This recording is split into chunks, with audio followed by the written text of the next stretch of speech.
حامدا ومصليا ومسلما أما بعد فأعوذ بالله من الشيطان الرجيم بسم الله الرحمن الرحيم سبحان الذي أسرى بعبده ليلا من المسجد الحرام إلى المسجد الأقصى الذي باركنا حوله لنريه من آياتنا إنه هو السميع البصير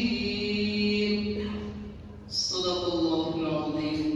اللهم صل على سيدنا محمد وعلى آل سيدنا محمد وبارك وسلم. بہت ہی محبت اور احترام کے مستحق میرے بزرگوں، عزیزوں اور دینی بھائیوں، ماہ رجب المرجب چل رہا ہے. ان حرمتوں والوں مہینوں میں عبادت کرنے پر ثواب زیادہ ملتا ہے. اسی طرح ان حرمت والے مہینوں میں گناہ کرنے پر گناہ کا وبال اور گناہ کا عذاب بھی زیادہ شمار ہوتا ہے. اس لیے ہمیں چاہیے کہ ان مہینے کا احترام بہت زیادہ ہو. ان مہینوں میں عبادت کا اہتمام بہت زیادہ ہو. ان مہینوں میں گناہوں سے بچنے کا اہتمام بہت زیادہ ہو. اسی طرح ماہ رجب کے تعلق سے کچھ باتیں میں آپ لوگوں کے سامنے پیش کروں.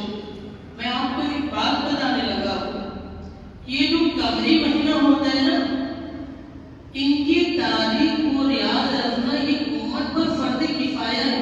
سنو میری بات میں کیا کہہ رہا ہوں. جو قمری مہینے ہوتے ہیں، جو چاند کی تاریخ ہوتی ہے، ان تاریخ کو یاد رکھنا امت پر فرض کفایہ ہے. اگر امت میں کوئی بھی اس کو یاد نہیں رکھے گا تو پوری امت گناہگار ہوگی. لیکن ہم یہ دیکھتے ہیں کہ آج بچے کو انگریزی کیلنڈر کی تاریخ تو یاد ہوتی، لیکن اچھے خاصے دیندار نظر آنے والے مسلمان کو بھی چاند کی تاریخ معلوم نہیں ہوتی. اگر ابھی پوچھ لیا جائے کہ آج کتنی رجب ہے تو بتا نہیں پائیں گے کہ آج 29 رجب. تو اب یہ کیسے یاد رہے؟ جمعے کے بیان میں ہم آپ کو یاد دلا دیں گے تو آپ کو یاد تھوڑی رہیں گے. اس کے لیے کچھ کرنا ہوگا. ہم کچھ طریقے آپ کو بتاتے ہیں جس سے قمری تاریخ یاد رکھی جا سکتی. شادیوں کا سیزن ہے. پہلے تو شادیاں گرمی میں ہوتی تھی، لیکن جب سے یہ لان سسٹم آیا ہے تو اب شادیاں سردی میں بہت ہو رہی. اور شادی ظاہر سی بات ہے، ہمارے یہاں شادی ہوتی ہے تو شادی سے پہلے وہ کارڈ چھپتے ہیں جس میں لکھا ہوتا ہے ولیمہ مسنونہ لکھا ہوتا ہے.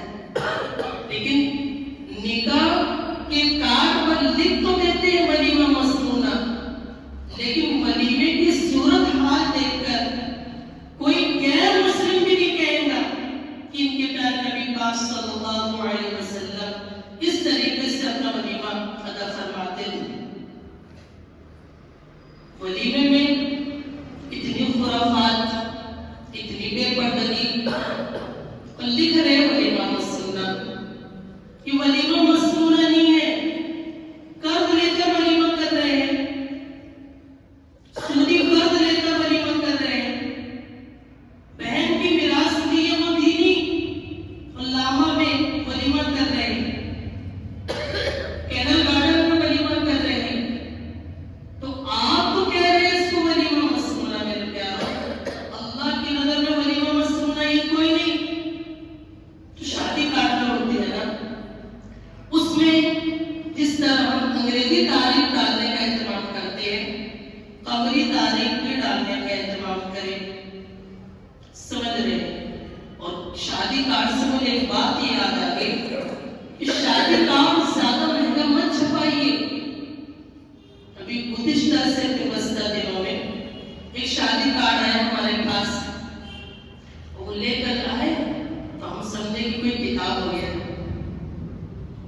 تو ہم نے کہا بھائی آپ نے کتاب لکھی ہے کیا؟ ایسی تفریح کے طور پر ہم نے کہا، تو اس نے کہا نہیں مفتی صاحب یہ میری ہمشیرہ کا شادی کارڈ ہے، آپ تشریف لائیے۔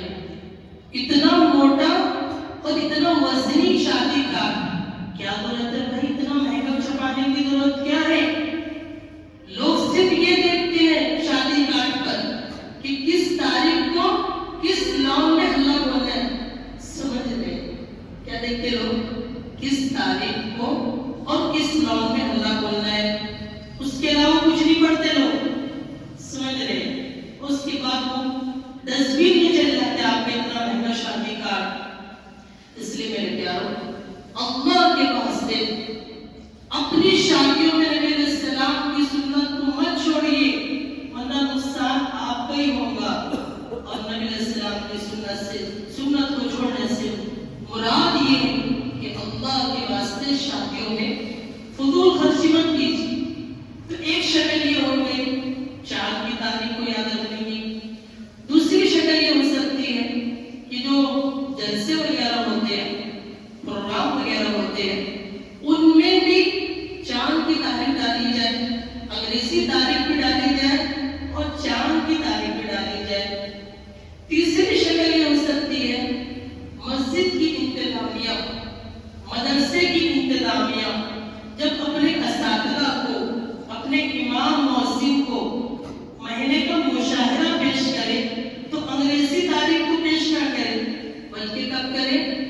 قمری تاریخ کے اعتبار سے کرے، تاکہ مسجد کے امام کو بھی بس امام صاحب کو یاد رہتی ہے، مؤذن صاحب کو بھی یاد رہتی ہے، کیونکہ بدلتے تو وہی ہے، مسجد کے متولی صاحب کو بھی، مسجد کے ممبر صاحب کو بھی، اور اسی طرح مدرسے کے منتظمین کو بھی چاند کی تاریخ کا علم رہے، اور سب کی زبان میں انگریزی تاریخ ہے۔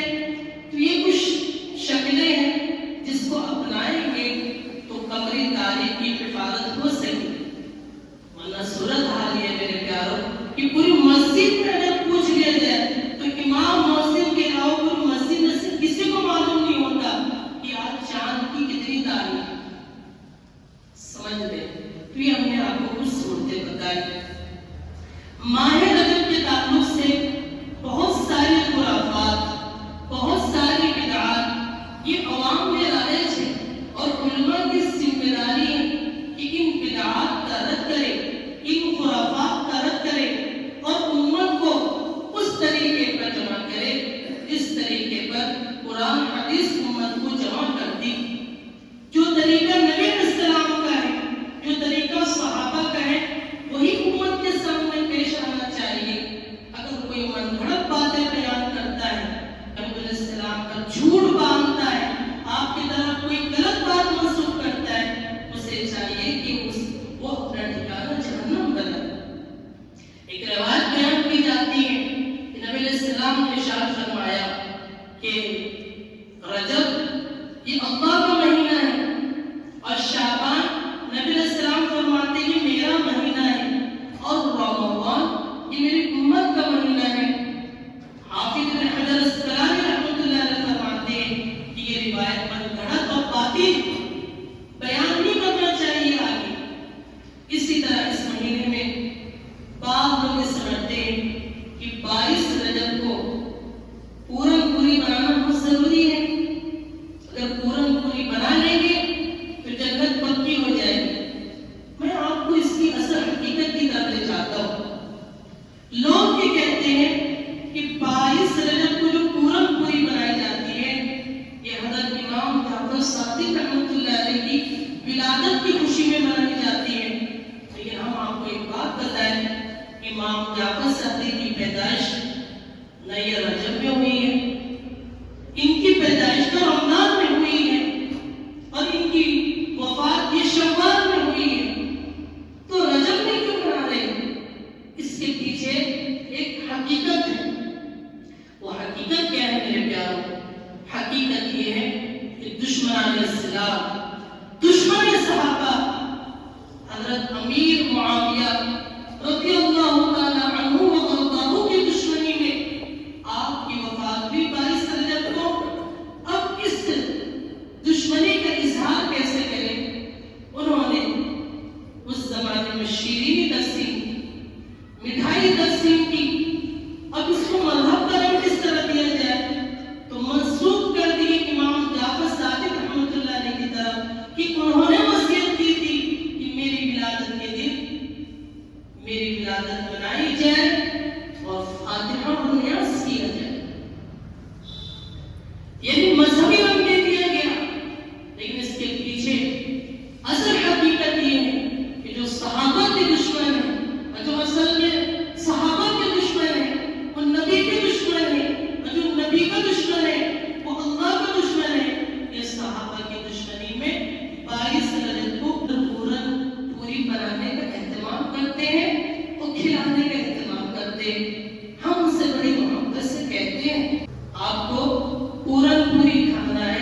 تو آپ کو ہاسپٹل جانا پڑے. سمجھ رہے ہیں؟ وہ ڈالڈا سے بنتا ہے پراٹھا، گھی سے بھی نہیں بنتا، اور وہ بہت نقصان ہے. اس لیے اب ضرورت اس بات کی ہے کہ اب حق واضح ہو گئے، اب کوئی بات کسی سے چھپی ہوئی نہیں ہے. قرآن کی آیتیں نازل ہو گئی نبی علیہ السلام پر، احادیث ہمارے سامنے واضح ہے. اب حق بات بالکل بیان بھی کرنا چاہیے اور حق بات قبول بھی کرنا چاہیے، اور ماشاءاللہ سے لوگ قبول بھی کر رہے ہیں.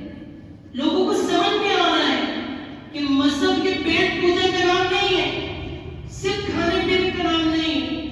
جس نبی علیہ السلام نے 2 مہینے فاقے گزارے، کہ اس مذہب کی تعلیم ہو سکتی ہے کہ کبھی تم کھچڑا بناؤ، کبھی تم پورا پوری بناؤ، نہیں جانے تم کیا کیا بناتے رہو. اس لیے میرے پیارو، ان چیزوں کا شریعت اسلامیہ سے کوئی تعلق نہیں. دوسری ایک بات جو رجب کے مہینے میں کہی جاتی ہے کہ 27 رجب کو محبوب علیہ السلام کو معراج ہوئی ہے، اس کے تعلق سے بھی سن لو. مؤرخین فرماتے ہیں، اہل سیر فرماتے ہیں کہ نبی علیہ السلام کو معراج اس 27 رجب کو ہوئی. یہ کوئی یقینی بات نہیں، اس میں میری بات میں کیا کہہ رہا ہوں، یہ کوئی حتمی بات نہیں ہے. اختلاف ہے اس پر علماء کا، آیا نبی علیہ السلام کو معراج 27 رجب کو ہوئی ہے یا اس کے علاوہ کسی دن ہوئی ہے، کسی رات ہوئی ہے. تو اس میں بہت سے اقوال، 10 اقوال ہیں علماء کے، جن میں حافظ ابن حجر اسقلانی رحمۃ اللہ علیہ فتح الباری شرح بخاری میں لکھتے ہیں اور اس قول کو ترجیح دیتے ہیں کہ نبی علیہ السلام کو معراج یہ حضرت خدیجہ کے انتقال کے بعد ہوئی ہے اور بیعت عقبہ سے پہلے ہوئی ہے. یعنی 11 نبوی کو نبی علیہ السلام دین کی دعوت کے لیے طائف تشریف لے گئے. طائف کا واقعہ آپ لوگوں نے بار بار سنا ہے اور ابھی ہمت بھی نہیں کہ اس کو کس سے بیان کیا جائے. جو نبی علیہ السلام نے تکالیف کے پہاڑ توڑے گئے، آپ کو جن پریشانیوں کا سامنا کرنا پڑا، آپ بڑے ہی ٹوٹے دل سے واپس آئے. اور طائف کے سفر سے واپسی پر اللہ نے نبی علیہ السلام کو انعام کے طور پر معراج عطا فرمایا. ایک لفظ ہے معراج، ہم عجمی معراج کو جانتے ہیں اور جو عربی ہوتے ہیں وہ لفظ معراج کو بہت کم جانتے ہیں، وہ لفظ اسرا کو جانتے ہیں. دونوں الگ الگ چیز ہے. اسرا الگ چیز ہے، معراج الگ چیز ہے. اسرا ہے نبی علیہ السلام کا مسجد حرام سے بیت المقدس کے سفر کو کہتے ہیں اسرا، اور معراج کہتے ہیں نبی علیہ السلام کا بیت المقدس سے 7 آسمان کی سیر کرنا، سدرۃ المنتہا تک پہنچنا اور عرش معلی تک پہنچنا، جنت کی سیر کرنا، جہنم کی سیر کرنا، یہ کہلاتا ہے معراج. جو اسرا کا انکار کرتے وہ کافر، اس لیے کہ اسرا کا تذکرہ یہ قرآن میں موجود ہے، اور جو معراج کا انکار کرتے وہ فاسق، اس لیے کہ معراج کا تذکرہ یہ احادیث میں موجود ہے. نبی علیہ السلام طائف سے جب واپس آئے، آپ ام ہانی رضی اللہ تعالی عنہ ان کے گھر میں آرام فرما رہے تھے. یہ ام ہانی کون ہے؟ یہ ام ہانی حضرت علی کی بہن ہے اور خواجہ ابو طالب کی بیٹی ہے. آپ ان کے گھر میں استراحت فرما رہے تھے، آرام فرما رہے تھے. جبرائیل علیہ السلام آتے ہیں اور دروازے سے چل کر نہیں آتے بلکہ چھت کو پھاڑ کر آتے ہیں اور نبی علیہ السلام کو بیدار کر کر کہتے ہیں کہ آپ کو سفر پر چلنا ہے.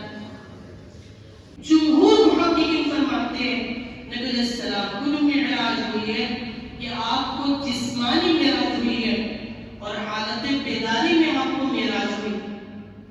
سمجھ رہے ہیں؟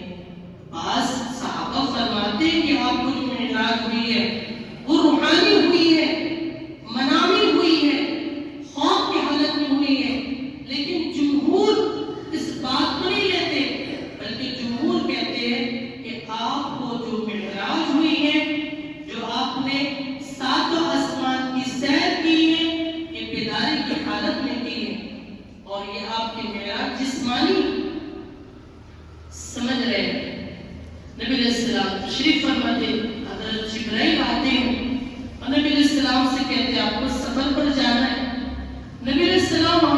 ہوتے اور حتیم کعبہ پر آ کر سو جاتے. حضرت جبرائیل پھر آ کر ان کو وہاں اٹھاتے اور نبی علیہ السلام سے کہتے ہیں کہ محمد صلی اللہ علیہ وسلم آپ کو سفر پر جانا ہے. پھر نبی علیہ السلام کو جو زمزم کا کنواں ہے اس کے قریب لٹاتے اور لٹانے کے بعد محبوب علیہ السلام کے سینے مبارک کو چیرتے ہیں اور آپ کے قلب اطہر کو نکالتے ہیں اور ایک کشت سونے کا جو خود جبرائیل جنت سے لے کر آتے ہیں اس پر محبوب علیہ السلام کے قلب اطہر کو رکھتے ہیں اور زمزم کے پانی سے اس کو دھوتے ہیں. اور یہ جو سونے کا کشت ہوتا ہے یہ ایمان اور حکمت سے بھرا ہوا کشت ہوتا ہے. اس کے بعد نبی علیہ السلام کے قلب اطہر کو واپس آپ کے سینے مبارک میں رکھ دیتے. روایت بتلاتی ہے کہ شق صدر یعنی نبی علیہ السلام کا سینہ چاک یہ 4 مرتبہ ہوا ہے. پہلی مرتبہ جب نبی علیہ السلام 4 سال کے تھے اور دائی حلیمہ کی پرورش میں تھے اس وقت پہلی مرتبہ نبی علیہ السلام کا سینہ چاک کیا گیا. دوسری مرتبہ یہ واقعہ کب پیش آیا؟ روایت بتلاتی ہے جب نبی علیہ السلام کچھ بڑے ہو گئے اور 10 سال کے ہو گئے. 10 سال کی عمر میں نبی علیہ السلام کے سینہ مبارک کو چاک کیا گیا اور آپ کے قلب اطہر کو دھو کر واپس آپ کے سینے مبارک میں رکھ دیا گیا. روایت بتلاتی ہے تیسری مرتبہ شق صدر یعنی آپ کا سینہ جو چاک کیا گیا وہ نبوت ملنے سے پہلے جب آپ کی عمر مبارک 40 سال کے قریب تھی اس وقت نبی علیہ السلام کے سینے کو چاک کیا گیا.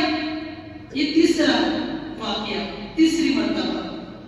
اور چوتھی مرتبہ معراج کے بعد نبی علیہ السلام کے سینے مبارک کو چاک کیا گیا اور آپ کے قلب اطہر کو نکال کر سونے کے دشت میں زمزم کے پانی سے دھو کر واپس آپ کے سینے مبارک میں آپ کے قلب اطہر کو رکھ دیا. صحیح بخاری میں ایک سواری تھی جس کا نام تھا براق. اس کی کیفیت یہ تھی کہ وہ کھچر سے تھوڑی چھوٹی اور گدھے سے قد میں تھوڑی بڑی تھی. اس پر نبی علیہ السلام سوار ہوئے اور ایک اور بات یہ بتاتی ہے کہ حضرت جبرائیل علیہ السلام بھی اس پر سوار ہوئے اور حضرت جبرائیل علیہ السلام آپ کے ردیف تھے.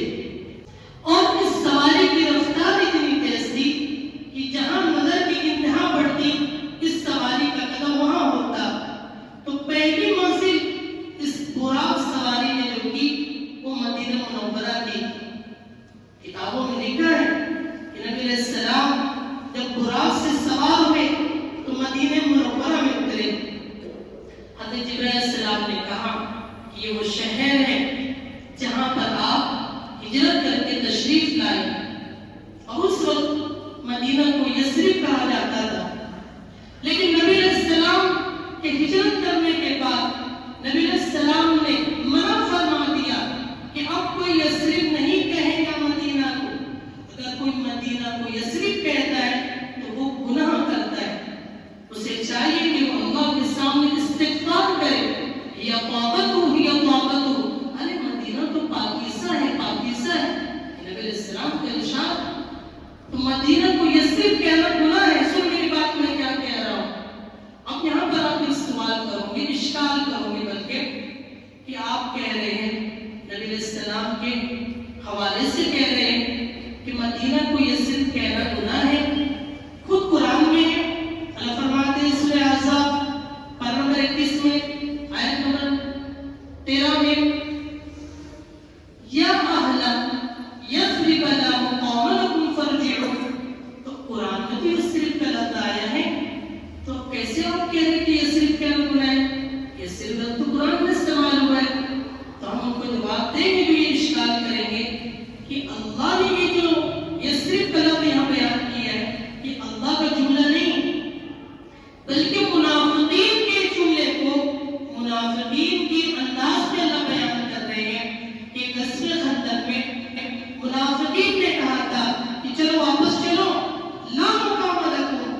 تمہارے لیے یہاں ٹھہرنے کی کوئی جگہ نہیں.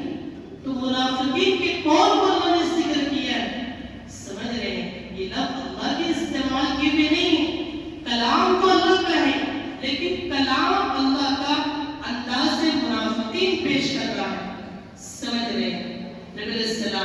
مدینہ منورہ اترے، وہاں آپ نے نماز پڑھی، پھر آپ نے سواری پر آپ سوار ہوئے، پھر وہاں سے آپ طور سینہ اترے، وہاں آپ نے نماز پڑھی، پھر سوار ہوئے، پھر آپ بیت اللحم پر اترے۔ بیت اللحم وہ جگہ ہے جہاں حضرت عیسیٰ علیہ السلام کی پیدائش ہوئی، پھر آپ وہاں سے سوار ہوئے براق پر اور بیت المقدس پہنچے۔ اب بیت المقدس پہنچنے کے بعد انبیاء وہاں پہلے ہی سے موجود تھے، نبی علیہ السلام نے وہاں جا کر امامت کرائی، اور ایک روایت بتاتی ہے کہ فرشتے بھی اترے نماز پڑھنے کے لیے۔ اب یہ نماز کون سی تھی؟ یہ نماز نفل نماز تھی، عشاء کی نماز کے بعد کا واقعہ ہے، فجر کی نماز سے پہلے کا واقعہ ہے، ایسی بات ہے، نفل نماز تھی۔ نبی علیہ السلام نے انبیاء کرام کی امامت فرمائی۔ اس سے ایک نقطہ بھی معلوم ہوتا ہے، جب نبی علیہ السلام وہاں پہنچے تو سارے انبیاء وہاں پہلے سے موجود تھے، آپ کا انتظار کر رہے تھے، تو معلوم ہوا کہ مقتدی مسجد پہلے آتے، امام بعد میں آتے۔ لیکن ہمارے یہاں کیا ہوتا ہے کہ مقتدی بعد میں آتے ہیں، مقتدی کی رکعت چھوٹ جاتی ہے، امام صاحب پہلے سے ہوتے ہیں، پہلے سے مراد وقت سے پہلے ہوتے ہیں۔ تو یہ اچھی چیز نہیں ہے بھائی، پہلے آنا چاہیے۔ جس طرح مؤذن پر یہ ضروری ہے کہ اذان کے وقت وہ حاضر رہے، امام پر ضروری ہے کہ وہ نماز کے وقت حاضر رہے، اسی طرح مقتدی پر تو ضروری، مقتدی پر بھی تو ضروری ہے کہ وہ نماز کے وقت جماعت میں تکبیر تحریمہ کے وقت حاضر رہے۔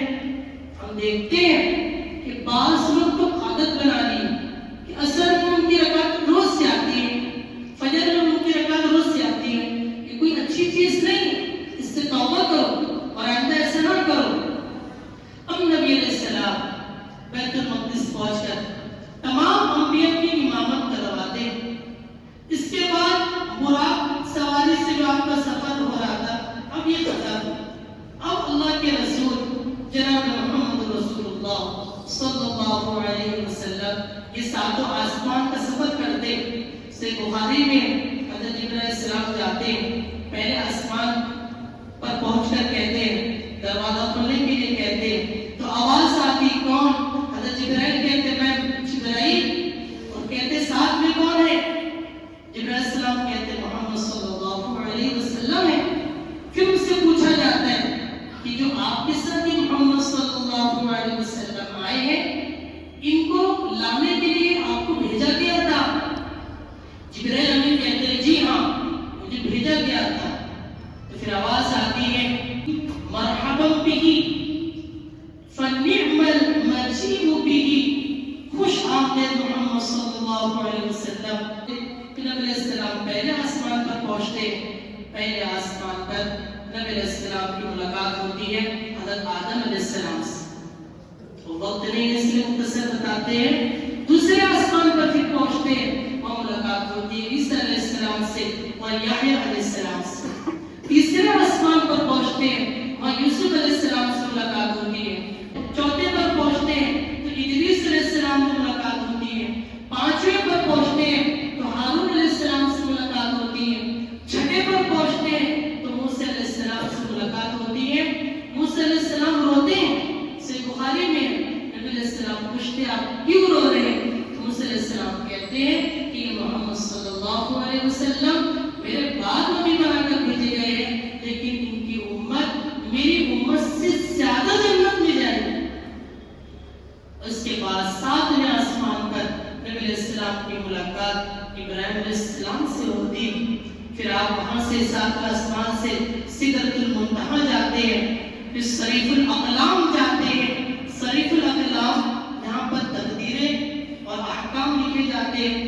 پھر وہاں سے آپ عرش معلیٰ کی سیر کرتے ہیں، جنت کو دیکھتے ہیں، جہنم کو دیکھتے ہیں۔ پھر واپسی پر اللہ تعالیٰ کی طرف سے ایک خوبصورت تحفے کی شکل میں نبی علیہ السلام کو نماز دی جاتی، 50 وقت کی نماز۔